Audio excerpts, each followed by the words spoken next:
শুভ সকাল। এখন বাজে সকাল 6টা। দেখো, সংসারের কাজ এতটুকু করতে পারবো না?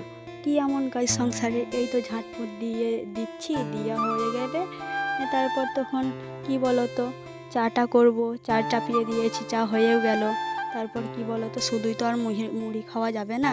তার জন্য পেঁয়াজ কুচি, রসুন রসুন কুচি ও লঙ্কা দিয়ে একটা ভাজা করব। তাই এই যে চাপিয়ে দিলাম আখাতে, তাই এবার লাচ্ছি। এই যে হয়ে যাবে, এই যে তেল দিচ্ছি, হলুদ দেব, নিয়ে একটা ভাজা হবে, নিয়ে ওই দিয়ে মুড়ি খাবো। আর কি বলো তো, শুধু তো আর মুড়ি খাওয়া যাবে না।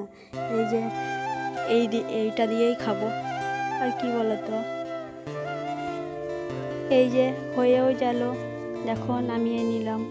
কত সুন্দর লাগছে দেখতে, তাহলে খেতে কত সুন্দর লাগবে তোমরাই বলো, তাই না? দেখো, তোমরাই রঙটা দেখো একবার, কত সুন্দর হয়েছে দেখো। এবার বেরিয়ে পড়লাম জলটা আনতে, জলটা নিয়ে আসছি, জলটা নিয়ে চলে এলাম। এই যে মুড়ি নিয়ে বসলাম, এই যে মুড়ি খাবো এবার। দেখুন তোমরা সব দেখুন, এই যে নিয়ে এলাম, দেখাচ্ছি।